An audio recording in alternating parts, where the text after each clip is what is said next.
get the AV rolling here. Awesome. So, I was just smiling because it's just amazing the growth I've seen here at CSA. So kudos to the team for the trajectory of up and to the right. And honestly, my first time in the Verona's facility, so I'm very jealous about the swings over there. I wish I could be hanging out. So yeah, my name is Darren Anderson. I'm the sales director based here in Raleigh. I have my colleague Fidel, who will hopefully be the one to answer your more difficult questions as we walk through our session today. But first and foremost, show of hands, how many have heard of the technical term SASE? All right, good mix. All right, second, more important question. Uh, um, Show of hands, which movie am I referencing? Stay Classy, San Diego. Anchorman, there we go. Um, just trying to see if there's a mixed crowd or not. So I was trying to figure out a term for sassy, asking my daughter. She's like, well, you can be sassy.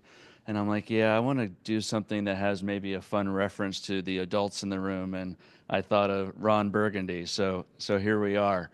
Um, we're obviously from Cato. We can touch upon a little bit of Cato's approach as we go through, but obviously we don't want to do a vendor commercial.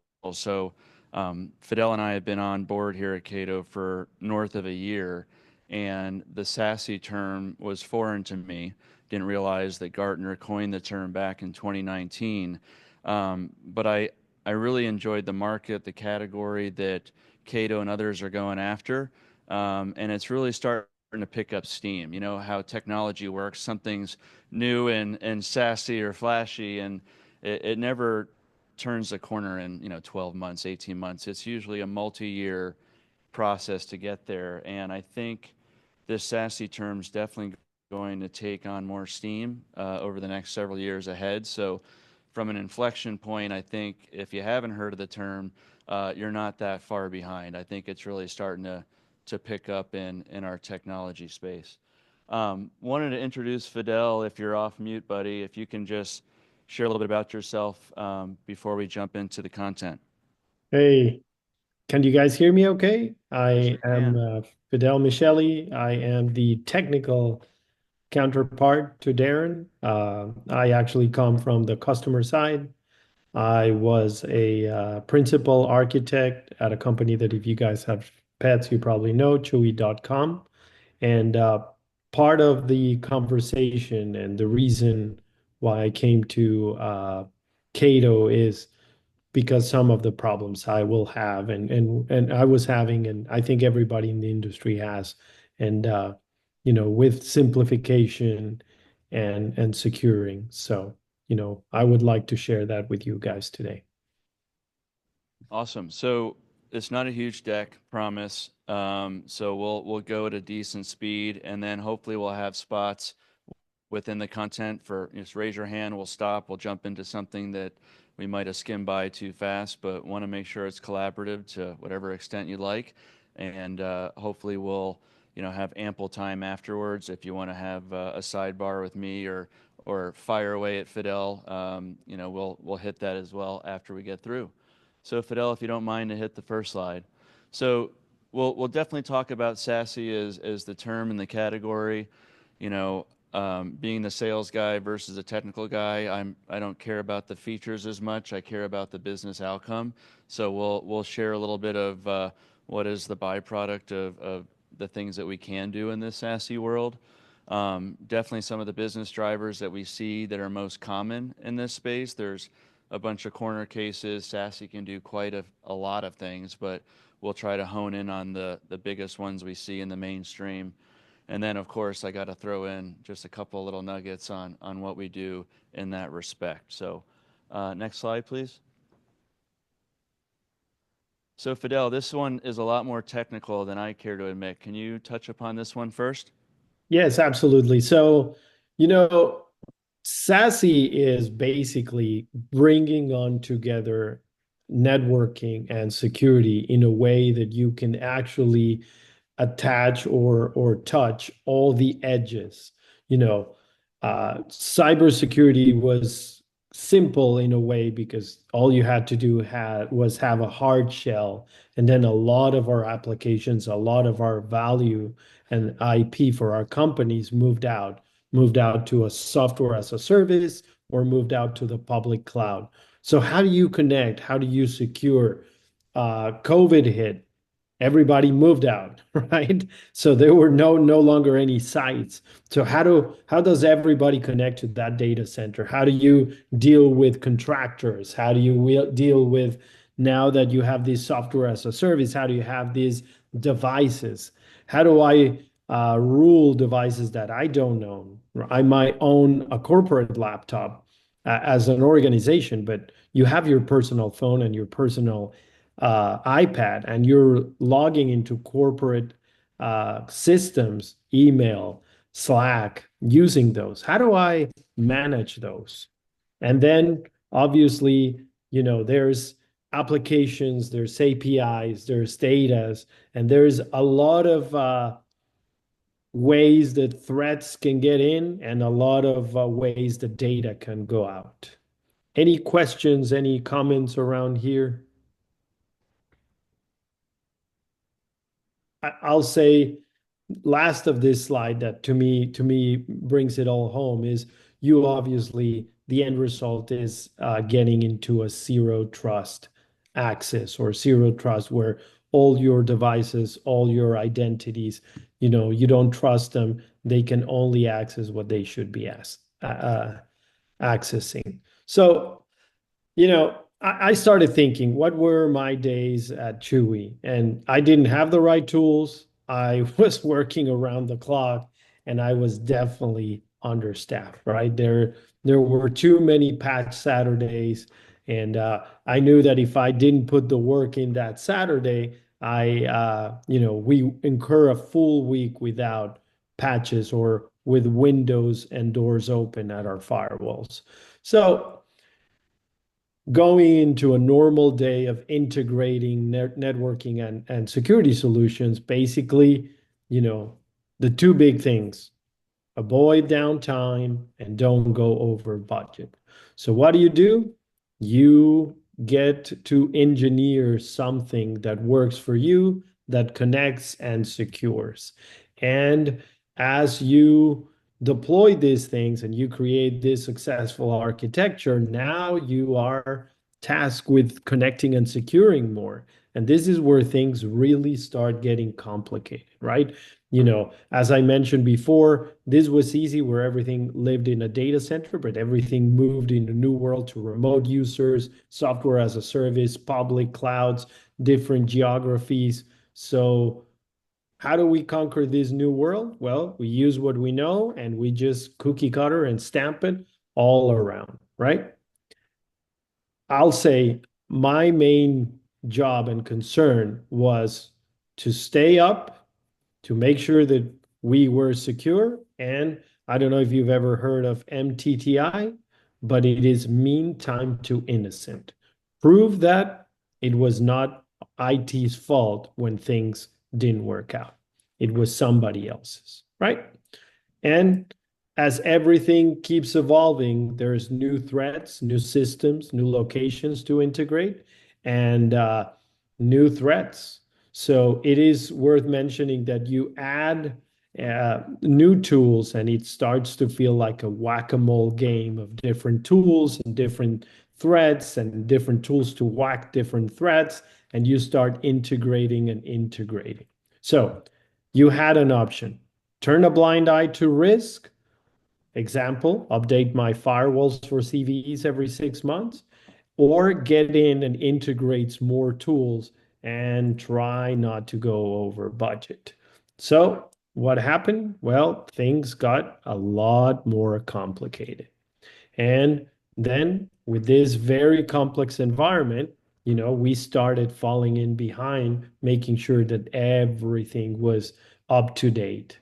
So two things to leave you guys with: avoiding downtime was harder, staying under budget was harder, and our MTTI was getting longer and longer.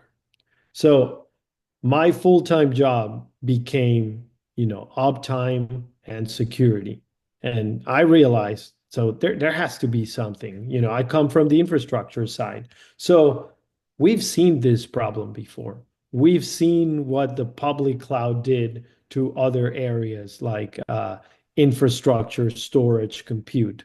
So how do we create a cloud native architecture that solves this complex setup, this limited capacity with all these constant updates? I'll pause, Darren. Anything from the audience?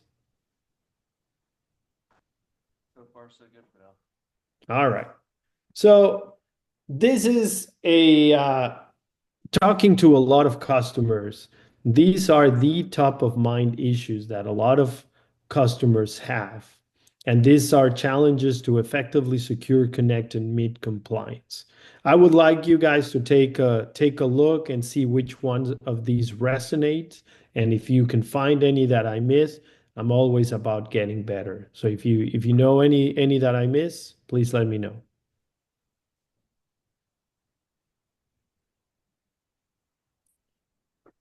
I will highlight two.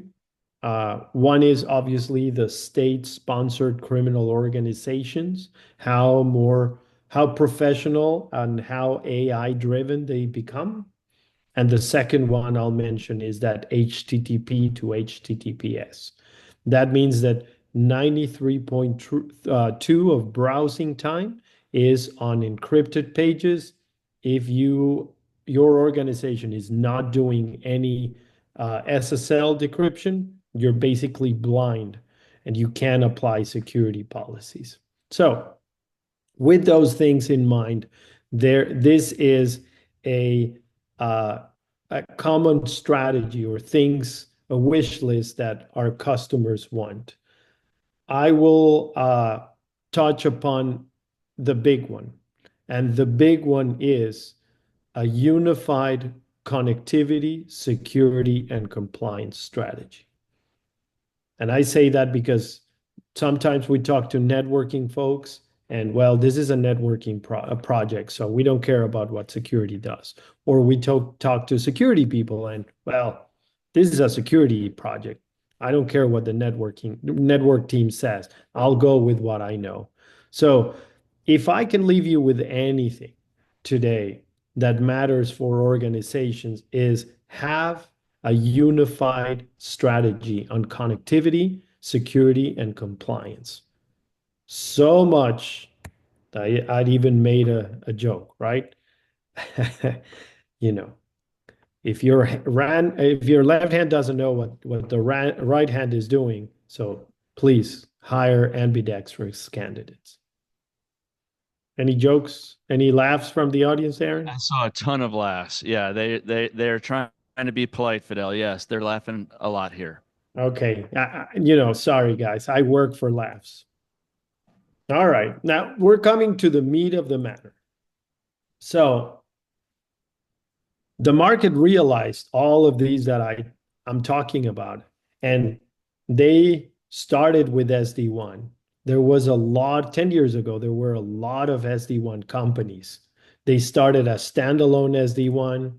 They started to uh, disappear and they started to merge into a feature in a vendor SASE.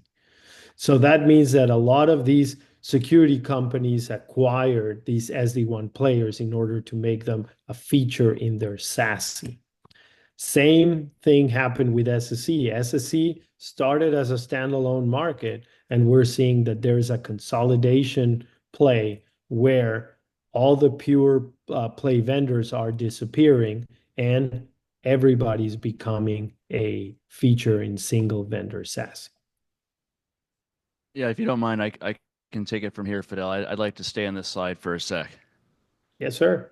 Yeah, this goes back to you're not missing the train. That even though SASE's been around for a few years, it's starting to pick up steam now. So each of those are features, right? There's guys that have done SD-WAN all their lives that are trying to get into the cloud security SSE quadrant. There's people that were in the cloud security quadrant and now they're buying up SD-WAN appliances to stitch this all together. So what they're all realizing, depending on where they started in their journey, is we got to get to a place of convergence. So when you go back to the lovely animation of all the wires, and then, okay, I got all the colored dots taken care of, and now the purple dot shows up, that's another feature. That's another, specific tool I need to buy with the other 50, 100 security tools I already have to manage and harness and patch and make sure everyone's available on Saturday and Sunday to help me out in case something goes wrong. That's why the market's going this way. Someone's starting to cry uncle saying, okay, I can't hire the 10th person or the 1,000th person if you're, one of the biggest logos out there. The problem remains no matter the size of the organization because you have those constraints. So this is why people are looking at SASE is I got to find ways to reduce this complexity and not only because you have I call it the networking tower and the security tower, but what will show you with SASE is the more I can clean up that mess. And I'm not saying you have to go whole hog from your 100 tools down to one, but if you can start to converge 10%, 20% a year, the more you're able to bring that shared context into fold, the outcome is better visibility. The outcome is a better security posture because you're not correlating and normalizing across all these, purple circles and blue circles, etc. You're having a better harness on looking at true transparent data because at the end of the day, security is a data problem. And if we can help with SASE via my company or others that are in our category, I definitely think you should start to look at forks in the road, windows of opportunity where I'm an idiom guy, where you stop playing checkers and you start playing chess. So could I get a bigger, badder appliance to fix that purple circle problem? Sure. Or do I pause with my team and say, hey, what do we need to do next that will enable my ability to start looking strategically versus point solution mindsets. We have a question in the back.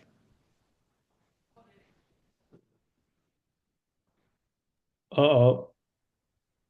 Absolutely. I've heard the eggs in one basket. I would say it comes down to maybe being the outcomes guy, the SLA that's provided. I've seen a variety of shops that have multiple best of breed solutions and they're still getting breached. They're still having downtime. So for some audience out there, they feel that the more diversified still isn't helping me stay up as much as I need, or there's still porous natures in my security posture.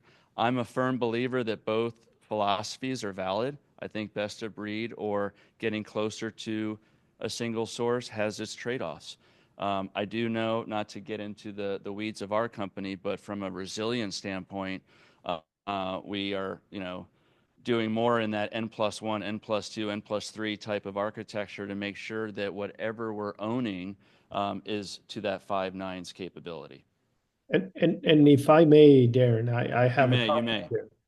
So think about this. Most of the companies in most of the enterprises have, you know, best of breed security products. And everybody's working hard. It's overworked, is working more than they can. Why is ransomware typically doubling every year?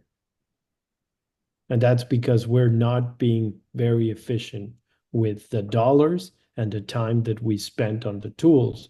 Because, in my opinion, the approach is the problem, right? And, I see best of breed technologies as a Swiss cheese slices. And every security product has holes. And where the holes align, if you don't have a common way of sharing, uh, data, then those hosts align and you have a breach. So, great question. No, it's a great question, and I think it's also, in that Q&A we just had, you can look at the extremes, right? You can look at the 100 diversified point solutions to that one source. I mean, all the clients I have, not to get into Cato land too much, but they're not 100% Cato. They have, back to Fidel's slide of integrations, we better be API friendly. And, Cato's doing these jobs or whatever SASE vendor you choose, and it's hooking into SentinelOne or CrowdStrike or, pick your pill. So it's more about where I see in the mid-tier enterprise and higher is they have 20 dashboards and they'd like five. So it doesn't get down to all the eggs in one basket, but it's just trying to move that needle so they can harness their posture a little bit better. Next slide.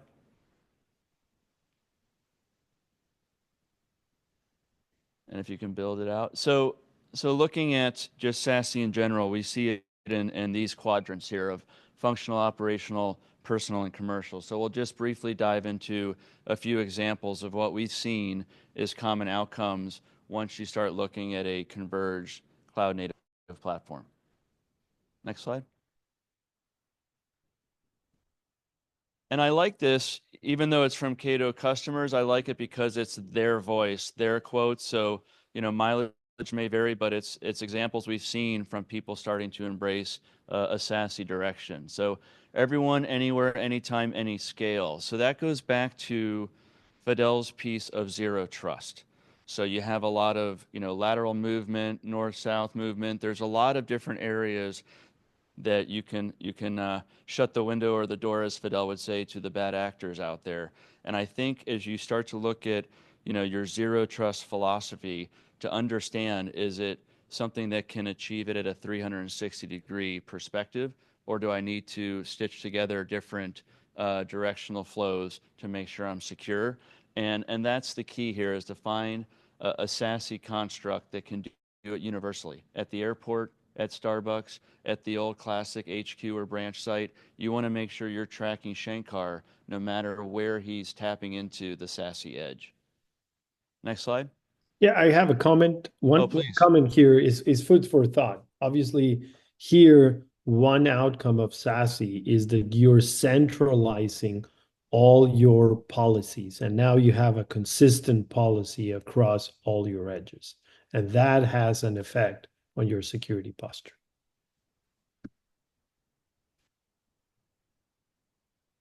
So operational. This is probably my favorite part, is day two operations. You can be lightning fast and stupid simple to deploy a SASE technology, but I think it's, how does that capability look, the first year, the second year? What's the long-term game with whatever technology choices I make? And I think when you start looking at, especially with the, CSA here, the cloud scale and the cloud intuitiveness, finding something that can be effortlessly expansive. And if it's a cloud service, all the grunt work, all the patching, all the updates, all the things that keep the bad guys out are being done on your behalf. I have a joke with my family who's trying to understand what I do. And I'm like, if you want to make a pizza, you got to get the oven. You got to get the pepperoni, what other toppings, and the cheese. And you have to have the chef, the labor to make the whole pepperoni pizza, or you just call Domino's. They're doing a lot of that grunt work for you in the background to provide that outcome. And I think operationally, find someone that's going to be easy to maneuver once it's up and running. Next slide. So there's the old cliche of do more with less or do more with the same. I think as you look at this, this goal of simplicity, this goal of not getting into all the wires and stuff that Fidel shared earlier, you know, I think it's just more about, do I do the busy work, or do I have an opportunity to grow within that organization and do some strategic stuff? And I think if we can help you in this SASE market start to simplify some of these operations, it just gives you more free time to go after other stuff. Next slide.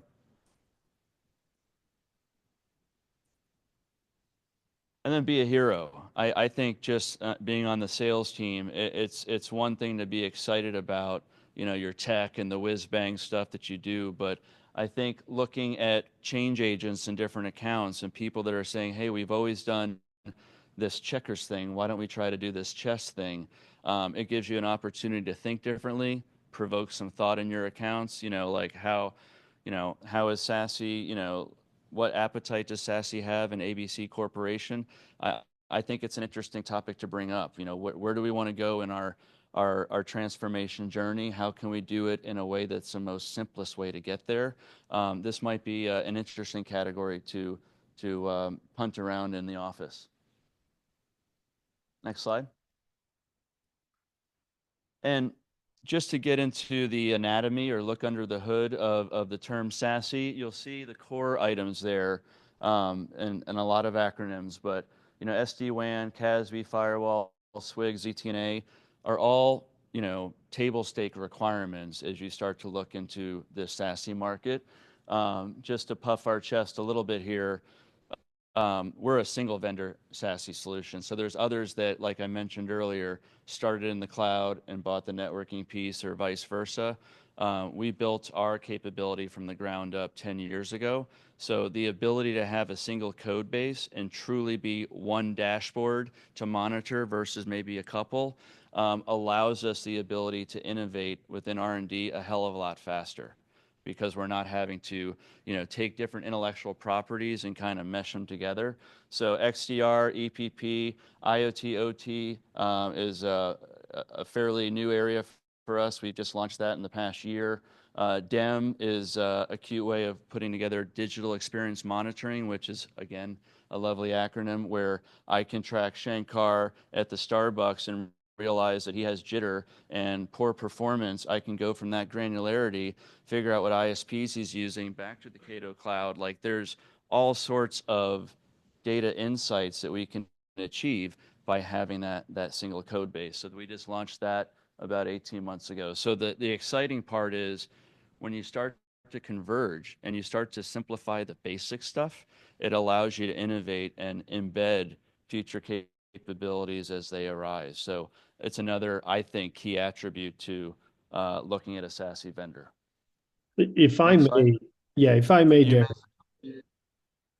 You Darren, to me, and going back to the original on all the wires and all the reference architecture, for me, SASE isn't just a solution. It's a new operational model and vision for IT security, networking, infrastructure. Obviously, you can see on the left side that Gardner identified those five core categories for SASE, SD-WAN, CASB, firewall, SWIG, CTNA. But we, and this is a commercial, at Cato believe that there's no reason why SASE has to be limited to those categories. That's why, as Darren was saying, we're bringing XDR, endpoint protection, IoT, OT, right? The concept here is that you have a different operational model, and that is a significant thing. This is not a new tool you buy. This truly changes that operational model. Thank you, Fidel. So just in kind of a summary slide of these different areas that you could, if relevant to you, you can jump into in this SASE world. I got to steal one of my favorite lines from our CEO. He's been an absolute stud in the cybersecurity world. He started Checkpoint. He wrote the first check to Palo Alto. Like he's seen this movie over several decades. Israeli cybersecurity company out of Tel Aviv, and he's coached us that when you look at the SASE market, it's not what. Do you have DLP? Do you have CASB? Do you have XYZ? It's not the what that you should be looking at, it's the how.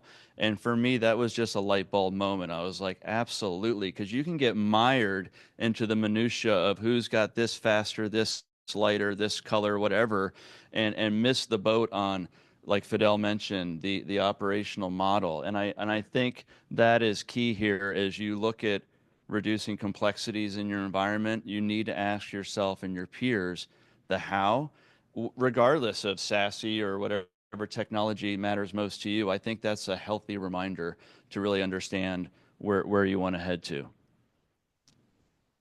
Next slide. So last one, I'm a huge fan of this bold statement, architecture matters. I think in any technology that you explore at CSA, I think looking under the hood and really understanding what's going on, because all of our websites sound the same. And here are just four areas that we feel are very important. And I'll just highlight at the end the 360 degrees. I think the sophistications on both sides, and AI is only going to be an accelerant, are looking at any directional path into your enterprise. and whatever technologies you choose need to make sure that they have your back, your front, your left, your right as you go through it. And I think we feel pretty good about how we've been able to design that in our architecture. Next slide.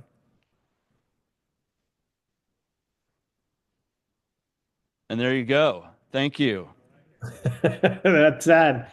Any questions, any comments? So we're on time. How much time do we have left? 5 minutes? Okay. So any questions, commentary, observations? Um, did I put you to sleep? I mean, everything's warranted. Please fire away. Yes, sir. Could you please repeat the question for the recording? Oh yeah, yeah. I was going to bring the mic over to him. So I've had folks talk really good things about Cato, especially from a small to mid companies. But how are you doing on the enterprise side? I'm interested to see how you're capturing that market. So doing well in the SMB mid tier. How about the big guys? So variety of Fortune 2000 globally have adopted Cato, and with as you can imagine with SASE, there's a lot of stuff you can do. So it's definitely a staggered approach. Um, so it depends on the use case, but a lot of the enterprises have been significant locations. So as you look at retail as a great example, and they have a global enterprise around the world. And by the way, China is its own dedicated use case because that's a difficult one to figure out. We've worked as advertised, so we're starting to get a lot more buzz on the global scale mechanism because of that adoption with some key logos. So that's number one. Number two, and I didn't really get into this because it gets into the weeds a little bit, but with the, you know, I'm a cloud guy, buy an SD-WAN appliance or vice versa. Because we built it from the ground up, we have ownership. So there's a lot of big enterprises that don't like to ride other outsourced backbones to get from China to Timbuktu. They want to see something more predictable. And that's been a huge strength of ours is we own all of our POPs, our points of presence, and we don't outsource it to GCP or AWS, et cetera. So the ability to own our destiny with these enterprises has been very predictable for them. And people trial the heck out of our stuff because they need to see it in action. So I think the proof's in the pudding. But make no mistake, I mean, there's others out there in this space that have been around longer. So we're clipping at their heels right now. I, I would say, if I may, Darren, there is you remember when the public cloud came out? I'm an older guy, so uh, you would see that all the startups jump on that because it was a very good economical and operational business. I didn't need a NAS expert or a SAN expert or a NAS or a SAN or a VMware expert. I didn't need anything. I just went in, deployed. I think this is the revolution that is hitting security, and you see it with first with the guys that don't have the option of having a NAS and a SAN in that case. So I think this is a market adoption curve that is going back to the enterprise when you realize that operational model efficiency, that's where things start turning. And hopefully that's a good complementary answer. Yeah, and I think if we only had 2 seconds, I would say we're number two in Gartner, right behind the 800-pound gorilla Palo Alto. We're valued at 3 billion. We have north of 3,000 clients, some of which are in that topper echelon. So there's enough maturity and runway that people are taking a keen look now. Another question. Yes, sir. Oh, sorry. Hold on 1 second. Maybe I can swap you for the swing now, Yeah. Hi, how do you bypass this vendor lock-in issues? I heard with SASE, there's a vendor lock-in issues are there, right? I mean that might dovetail a little bit into the eggs in one basket thing. I've been here a year, so I don't have the runway to have had that issue yet. I think part of it is because we're in that, at least in this market, we're in that early stage of convergence where I haven't seen us move the needle to like, hey, now we're 90% of there and they feel a lock in. I haven't had that piece, but I can say it just generically from my Cohesity and NetApp days. Um, we just have to make sure in the contractual language that we have an easy exit strategy. Would probably be my first comment to that, but it hasn't been pervasive of an issue that I've heard. Fidel, how about from your perspective? Anything to add? I think obviously it's all about contracts and timing Mm-hmm. use Mm-hmm. cases, right? The thing that I would leave you with is obviously uh, if you think about a data strategy where you're trying to consolidate data and that's where you base your contracts on, as things fall, you can choose to stay or go. And I don't know if that completes the answer, but I mean, the other piece to it, and I'm not trying to sugarcoat it, but our net retention value is 116%. So we got really happy clients, and we have the largest Gartner peer reviews out of any of our vendors in this category. So luckily, our clients are happy. Maybe that's why it hasn't been an issue, but I think the short answer is contractually, we just have to make sure it's a very simple process to not be locked in. yeah, what we typically. What, go ahead, Fidel. No, what we typically see is that you start with MSPs and then you're trying to get out of the MSP and keep the tool. And that's usually a contractual thing that it's very easy for us to navigate because being a service, we just move the service from the MSP to the actual customer. You keep the same hardware, you keep the same tenant. That's one of the things that I would say. No, that's probably the closest example is in that MSP lock-in versus our tool. You had a question, sir? So the question is, how can we demo? So luckily, Fidel, who's hiding right now on the screen, we would set up a demo with us, usually 30, 45 minutes. We can get through soup to nuts, but we're local here, so we would just hop on a Zoom and we can easily show you the UI. Yes. Are we what? We are definitely not FedRAMP. I did that with Cohesity. That took me almost 2 years to get FedRAMPed. So I know that process all too well. We are not. We have several channels or vehicles for SLED in the city county kind of business, departmental business at the state if they want to use one of those channels. But FedRAMP is not anytime soon. I would venture to say easily 26 and beyond. Was not expecting the FedRAMP question. That's a good one. Yes, sir. Any other comments, questions? Awesome. Oh, please.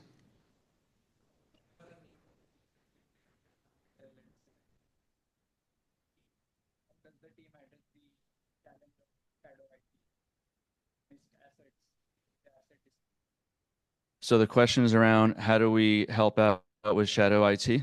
Ooh, Fidel's going to love that one. So Fidel, how about Shadow IT and maybe a little Shadow AI? Oh, I love you. You know me well, Darren. I'll say a couple things. The first thing about shadow anything is having complete visibility. And by converging both your networking and your security tools, we, Cato, provide you that full visibility. We actually do have co-pilot AI initiatives that actually tell you about what's going on. One of the things that excites me a lot is we are creating machine learning algorithms around user behavior. So we can block in real time when a user, veers off their traditional pattern and starts, for example, logging into a different server or running a netstat. We can stop that session and block them out. So I would say there's the two ways of doing it. You get the full on visibility of what people are doing. That turns into a little bit of fun POC. I had a customer that disliked a colleague in the West Coast, and we would start the first POC touch points logging in to see what Fermin was doing. Apparently, he owned a Jeep. So that was that. And the second thing is obviously there is a lot of AI in this very data-rich world in order to help with the things that we don't see, like the cyber squatting, that user behavior. In regards to the shadow AI, I think that is something that we are developing. There's a group inside Cato that we are looking to see how can we do two things. One is if you guys have investments into an AI tool that is public, how do we ensure that your users are not abusing your credits? AI. I scan my 15-page document, only wanting to scan the first one, and I run the credits all the 15. That's one use case. And the second one is if you guys have a strategy around AI, how can we log that strategy in for you guys so that you leverage the tool? The other thing that we're thinking about is when you start developing your own in-house models, how are we going to prevent those models from being poisoned and start, breaking by AI hallucinations? Awesome. Thank you, Fidel. We have another question.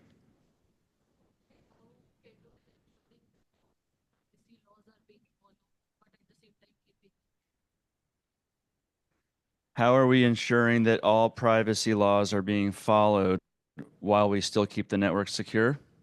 Awesome. I'm definitely going to give that one to Fidel.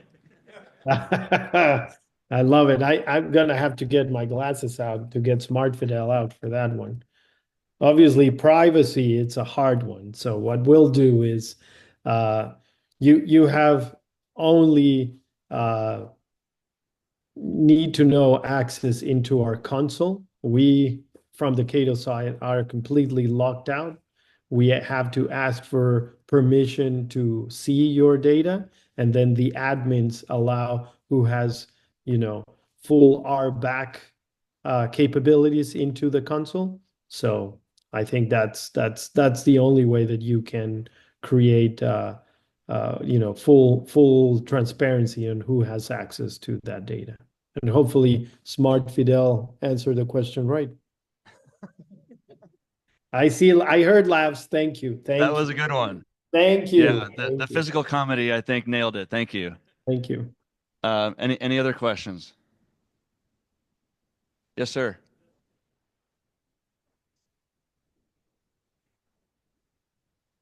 The data resiliency? Oh, data residency concerns with the privacy. Any thoughts there, Professor Fidel? So we do have, obviously, we keep the data. You are contracted on how long we keep the data. That's a contract, how much data we can keep and where we keep the data. Now, this is your data, and we have we adhere by the law in the United States in regards to that data. You can export and take all your data anywhere. We make it very easy in regards to APIs or integrations with other tools, and we can give you proofs of deletion and that stuff. Now, I want to make sure that I mention this. You control what data gets logged and what data doesn't get logged. That is a flag within the events where you create an event and you want to log that data. Hopefully that answers the question. Did it? Awesome. Any others?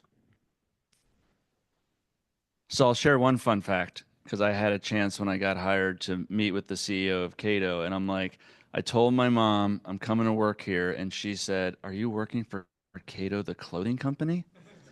And I was like, wow, I quickly Googled and realized that was a thing. But I talked to Shlomo, our CEO, and I said, why Cato Networks? And I'm going to date myself, but does anyone know the old Pink Panther show? Remember Cato? He would jump out of the fridge, jump out of the closet. Why was he doing that? To make sure Pink Panther was always prepared for attack. So that's actually where Cato Networks came from. It's not another acronym, which I thought was kind of a relief. Well, I guess we'll close up here. Fidel, thank you so much. I appreciate your time, buddy. Thank you Everyone's very much. laughing again. Everyone loves you. Thank you. Thank you, everyone, for your time. I appreciate it.